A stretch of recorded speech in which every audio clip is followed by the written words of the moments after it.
اللہ تعالیٰ نے ہمیں جو دین دیا، جو مذہب دیا، اس میں اللہ نے اتنا حسن رکھا ہے کہ ہمیں کسی اور طرف جانے کی ضرورت نہیں ہے۔ مسائل وہاں پیدا ہوتے ہیں جہاں کسی چیز کو ہم یا کسی قانون کو آدھا فالو کرتے ہیں۔ صحابہ کرام نے جب اسلام قبول کیا تو مکمل اسلام میں داخل ہوئے۔ اللہ تعالیٰ نے فرمایا یا ایھا الذین آمنوا ادخلوا فی السلم کافہ، اے ایمان والو اسلام میں مکمل داخل ہو جاؤ۔ چونکہ ہم اسلام میں مکمل داخل نہیں ہوتے تو بجائے اسلام کی تبلیغ کے ہمارا عمل اسلام کی بدنامی کا ذریعہ بنتا ہے۔ ورنہ اسلام میں اللہ نے اتنی اٹریکشن رکھی ہے کہ یہ مقناطیس ہے، میگنیٹ ہے جو لوگوں کو اپنی طرف کھینچتا ہے۔ حضرت عمر رضی اللہ تعالی عنہ فرمایا کرتے تھے کہ من لم یعرف الجاہلیہ لم یعرف الاسلام، جس نے زمانہ جاہلیت نہیں دیکھا، اسلام سے پہلے کا زمانہ نہیں دیکھا، وہ اسلام کے حسن اور اسلام کی خوبی کو نہیں پہچان سکتا۔ اور اب ہم چونکہ جاہلیت ہی دیکھ رہے ہیں، اسلام نہیں دیکھ رہے، تو لہذا ہم بھی اسلام کی خوبی کو نہیں پہچان سکتے۔ پورا اسلام ہمیں نظر نہیں آ رہا ہے، تو میں کوشش کروں گا کہ کچھ پورے اسلام پر تھوڑی سی بات ہو جائے۔ پوری بات تو پورے اسلام پر اس مختصر وقت میں ممکن نہیں ہے، لیکن پورے اسلام کو کچھ دیر میں میں ڈیفائن کر دوں، کچھ دیر میں میں اس کو کی وضاحت کر دوں، اس کی میں کوشش کروں گا۔ اللہ مجھے اس کوشش میں کامیاب فرمائے۔ اور آپ یہ نیت کر لیں کہ اس پورے اسلام کو ہم نے فالو کرنا ہے، آدھا وعدہ معاملہ اب چھوڑ دینا چاہیے۔ علامہ اقبال نے کہا تھا نا، دو رنگی چھوڑ دے یک رنگ ہو جا، سراسر موم یا پھر سنگ ہو جا، یا ادھر ہو جا یا ادھر ہو جا۔ پورے اسلام میں سب سے پہلی جو چیز ہے وہ عقیدہ ہے، نظریہ ہے۔ اسلام کی ابتدا یہاں سے شروع ہوتی ہے کہ ہمیں کیوں بنایا گیا۔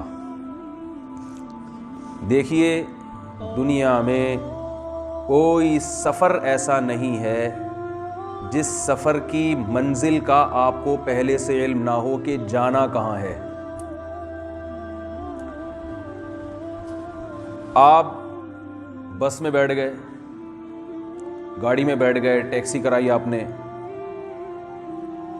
اب آپ ٹیکسی میں بیٹھنے کے بعد ڈرائیور آپ سے پوچھتا ہے کہ کہاں جانا ہے، آپ کہتے ہیں چل نکلو دیکھیں گے کہاں جانا ہے۔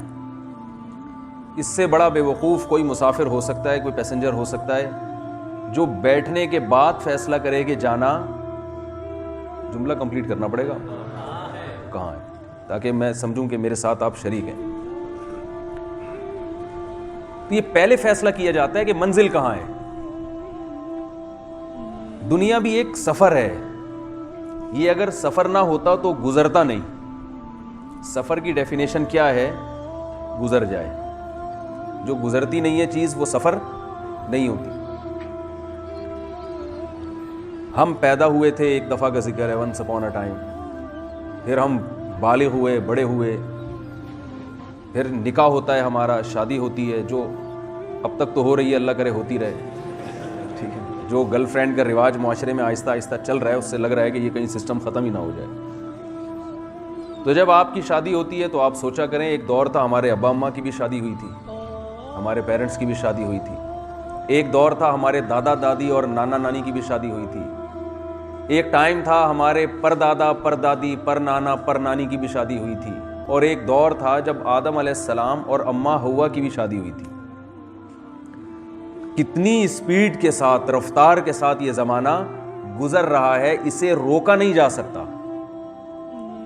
میں یہاں جب آیا نا تو آسٹریلیا کی ہسٹری کے بارے میں کچھ پوچھا تو پتہ چلا جی 1780 میں گورے آئے تھے یہاں پہ۔ اب اللہ عالم، مجھے جو بتایا گیا میں اسی کے حساب سے بتا رہا ہوں۔ تو 1780 میں جو گورے آئے تھے وہ اب نہیں ہیں۔ کتنی نسلیں گزر چکی ہیں، پورا ماحول چینج ہو گیا ہے۔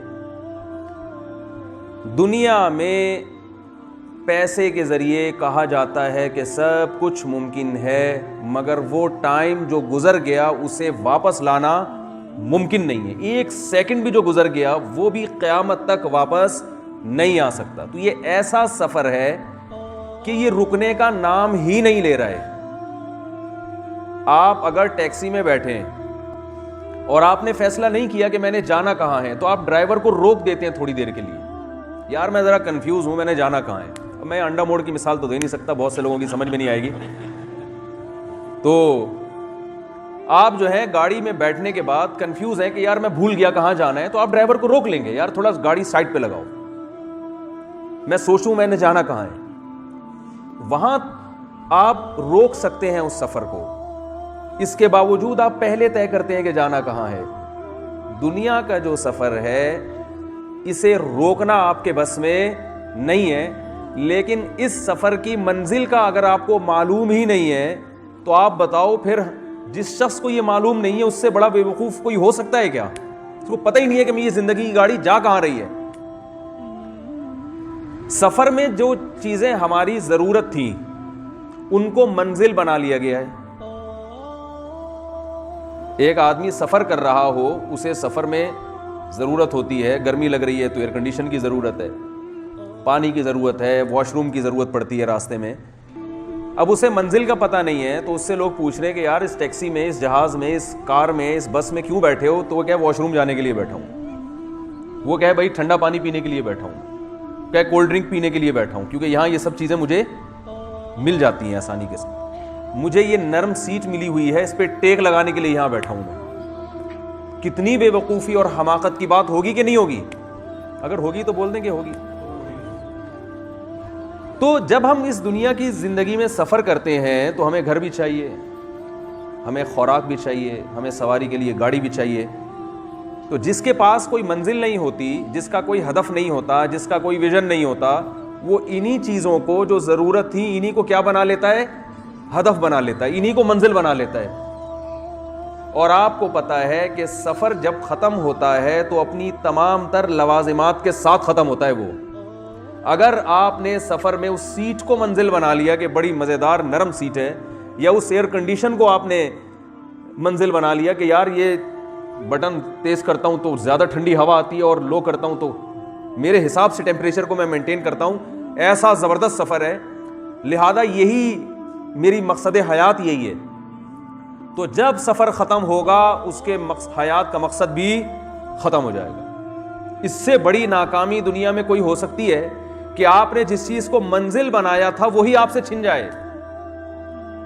اسی وجہ سے ایسا شخص جو اس دنیا کو اپنی منزل بناتا ہے, اللہ اسے سکون کے علاوہ دنیا کی ہر نعمت عطا کرتے ہیں, کیونکہ اس نے ایسی چیز سے دل لگایا اور ایسی چیز کو منزل بنایا جو منزل بنانے کے قابل نہیں ہے.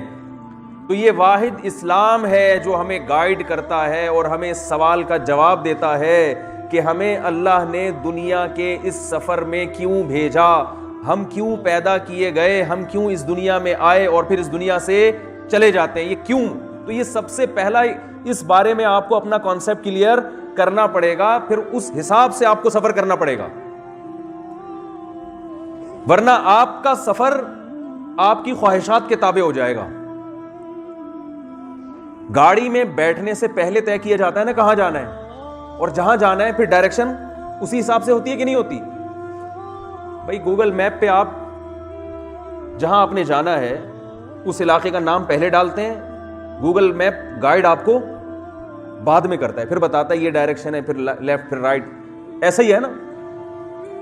یہ عجیب بات ہے کہ آپ نے جب سے بالغ ہوئے ہیں اس وقت سے آپ بغیر کسی ڈائریکشن کے سفر کر رہے ہیں, اور اب بھی جا کے میپ پہ ڈالنے کی کوشش نہیں کر رہے کہ میں نے جانا کہاں ہے, اس لیے بھٹکتے پھر رہے ہیں.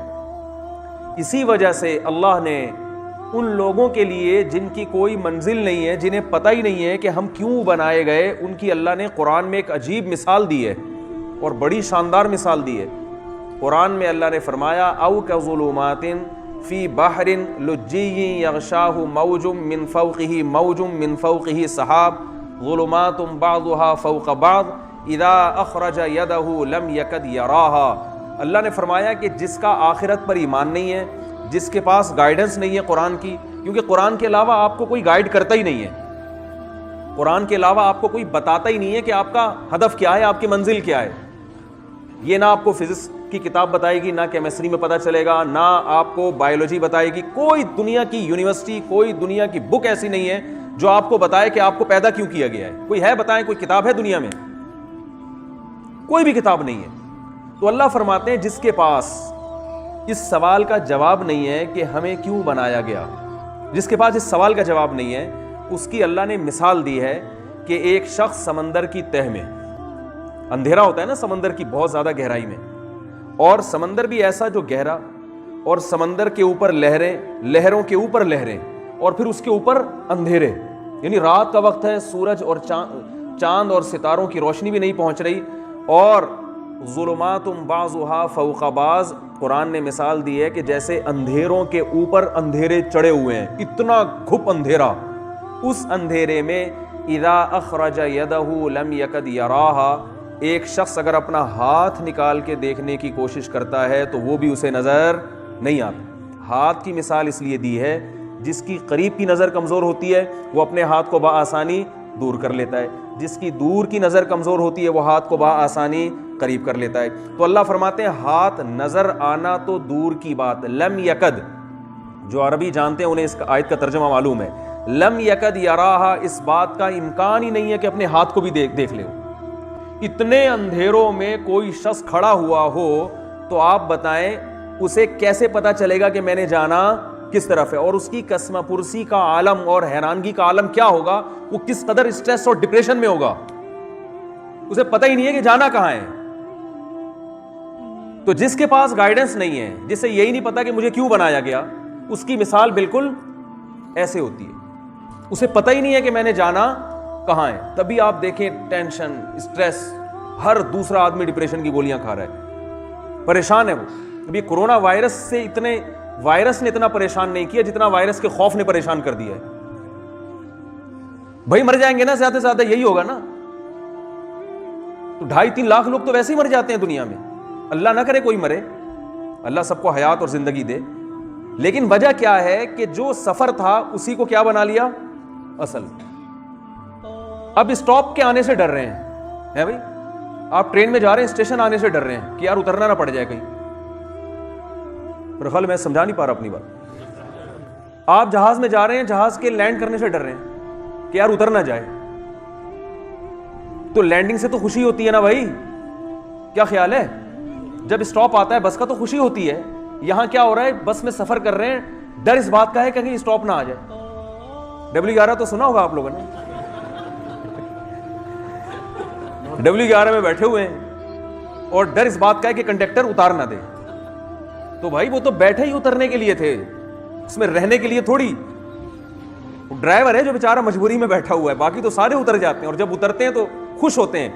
اور وہاں تو بہت زیادہ خوشی اس بات کی ہوتی ہے کہ الحمدللہ بٹوا محفوظ، یہ ایک الگ خوشی ہوتی. تو یہ ایک عجیب بات ہے، جس سفر کے بارے میں معلوم ہے کہ یہ سفر ہے اور یہاں سے ہم نے بہرحال ہر قیمت پہ، ہر صورت پہ جانا ہے، اور اس میں جانے سے ڈر رہے ہیں کہ چلے نہ جائیں یہاں سے. تو بھائی کیوں نہیں جاؤ گے؟ دنیا میں کوئی ایسا ہے جو یہاں آیا ہو اور نہ گیا ہو؟ نوح علیہ السلام 950 سال سے زیادہ ان کی عمر، وہ بھی چلے گئے. 950 سال کا مطلب تصور نہیں کیا جا سکتا، کتنی لمبی زندگی. مگر آج نوح علیہ السلام بھی موجود نہیں ہے. تو یہ 50 60 70 سال کیا ہے، یہ اس کی کیا اوقات ہے؟ یہ کتنا بڑا سوال ہے نا کہ اس سفر میں اللہ نے ہمیں کیوں بھیجا. اتنا اہم ترین انسانی زندگی کا سوال ہے کہ انسان کو بالغ ہونے کے بعد سب سے پہلے اس سوال کا جواب تلاش کرنا چاہیے تھا. لیکن انسان دنیا کے عیش و عشرت میں اور سفر کی مستیوں میں پڑھ کر اسی سوال کا جواب تلاش کرنے سے قاصر رہتا ہے، اسی سوال کا جواب تلاش نہیں کرتا وہ. تو پیغمبر دنیا میں انسان کو اس سوال کی اہمیت بتانے اور اس کا جواب دینے کے لیے دنیا میں آتے ہیں. اور پیغمبروں کے دنیا سے جانے کے بعد علماء اور مبلغین پیغمبروں کا یہ کی دعوت لوگوں تک پہنچاتے ہیں. آپ کو یونیورسٹیوں میں اور میڈیا پہ ہر قسم کا ٹاپک ملے گا، ہر طرح کی باتیں. آپ گوگل پہ سرچ کریں، دنیا کے ہر سوال کا جواب ہے، سوائے ایک سوال جو میں اکثر بتاتے رہتا ہوں، بیوی کو قابو کرنے کا طریقہ. اس کے علاوہ ہر سوال کا جواب ہے. وہ گوگل پہ کسی نے ڈال دیا کہ بیگم کو قابو پر پانے کا، اس کو ہر جواب مل رہا تھا نا، گوگل پہ جو لکھو آ جاتا ہے. اس نے کہا یار چلو ٹرائی کر کے دیکھتے ہیں. تو وہ جواب آیا کہ بھائی ہم بھی سرچنگ پہ ہیں, کوئی اگر ہو تو ہمیں بتائیے گا. تو ہر سوال کا جواب گوگل پہ موجود ہے, مگر آپ لکھیں ہمیں کیوں بنایا, اس سوال کا جواب گوگل بولو بھائی نہیں بتا. کتنا اہم سوال ہے بھائی, ایک مشین ہے, سب سے پہلے یہ تو بتاؤ کہ کیوں بنی ہے یہ, سب سے پہلے یہ تو بتاؤ اس کا مقصد کیا ہے. دنیا میں کوئی چیز ایسی ہے جو بے مقصد ہو؟ دیکھیے جو کام دنیا میں اتفاق سے ہوتے ہیں ان کا کوئی مقصد نہیں ہوتا.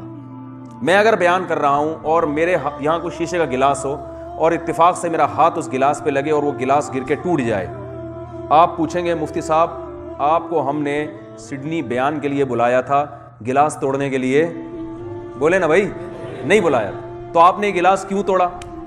تو میں جواب میں کہہ سکتا ہوں بھائی توڑا نہیں ہے, ٹوٹ گیا ہے غلطی سے, جان کر میں نے یہ کام نہیں کیا. تو جو کام آٹومیٹیکلی خود سے ہو جاتے ہیں ان کی کوئی ریزن نہیں ہوتی. لیکن اگر میں بیان کر رہا ہوں اور میں گلاس یہاں سے اٹھا کے ایسے زمین پہ توڑ دوں تو آپ پوچھیں گے بھائی کیوں توڑا, میں کہوں ویسے ہی. یہ جواب میرا یہ معقول جواب ہوگا؟ آپ مان لیں گے اس کو؟ بھائی یا تو آپ ڈپریشن کے مریض ہیں یا آپ ایک دم بے قابو ہو جاتے ہیں غصے میں, کچھ پتہ نہیں چل رہا کہ کیا کر رہے ہیں آپ. مجھے جواب دینا پڑے گا. دوسری بات یہ کہ جو کام خود بخود ہوتے ہیں, اتفاق سے ہوتے ہیں, ان میں مینجمنٹ نہیں ہوتی. دیکھیں اگر میں گلاس اٹھا کے توڑوں یا میرا ہاتھ لگے اور گلاس ٹوٹ جائے, آپ مجھ سے پوچھیں گے گلاس کیوں توڑا, میں کہوں ویسے ہی ٹوٹ گیا. لیکن اگر کل وہ گلاس جڑ گیا ہے, آپ نے دیکھا کہ ٹوٹا ہوا گلاس کیا تھا, جڑ گیا ہے, آپ کہیں مفتی صاحب آپ نے کیوں جوڑا, یہ اس تکلف کی آپ کو کیا ضرورت تھی؟ تو میں یہی جواب دوں جو کل دیا تھا کہ میں نے توڑا نہیں ہے ٹوٹ گیا ہے, میں نے جوڑا نہیں ہے جڑ گیا ہے. آپ مان لیں گے؟ بھائی اگر مان جائیں گے تو بتا دیں ہاں مان جائیں گے, نہیں مانیں گے تو بتا دیں کہ نہیں. آپ کہیں گے ٹوٹنے کی بات تو سمجھ میں آتی ہے کہ خود سے ٹوٹا ہو, چیزیں خود سے جڑا نہیں کرتی, جڑتی نہیں ہیں خود سے. ایک گلاس جو 2 حصوں میں ڈیوائیڈ ہو گیا تھا, کروڑوں اربوں سال کے بعد بھی اتفاق سے وہ نہیں جڑ سکتا. یہ انسان جس کی انگلیاں اپنی جگہ پر, ناخن اپنی جگہ پر, آنکھیں اپنی جگہ پر, پلکیں اپنی جگہ پر, کھوپڑی اپنی جگہ پر, گردے اپنی جگہ پر, دل اپنی جگہ پر, گھٹنے, جوائنٹ, سب چیزیں اپنی جگہ پر جڑ بھی رہی ہیں اور ان میں حیات ہے. ایک تو روبوٹ ہوتا ہے نا بے جان, آنکھوں میں دیکھنے کی صلاحیت, کانوں میں سننے کی صلاحیت, ناک میں سونگنے کی صلاحیت, زبان میں چکھنے کی صلاحیت, بولنے کی صلاحیت, اور ہاتھوں میں پکڑنے کی صلاحیت, اور ٹانگوں میں چلنے کی صلاحیت. یعنی انسان کی باڈی کو جس قسم کے پارٹس کی ضرورت تھی وہ تمام پارٹس وہ بھی مل گئے اور وہ تمام اپنی جگہ پہ فٹ بھی ہو گئے. اب آپ مجھے بتاؤ کہ دنیا میں کوئی احمق یہ کہے کہ یہ گلاس خود سے جڑا ہے, اسے تو کوئی دنیا میں ماننے کے لیے تیار نہیں ہوگا. اور یہ اتنا ذہین عقل مند انسان یہ خود سے جڑ گیا, کیا یہ پاسبل ہے؟ کیا یہ ممکن ہے؟ کیا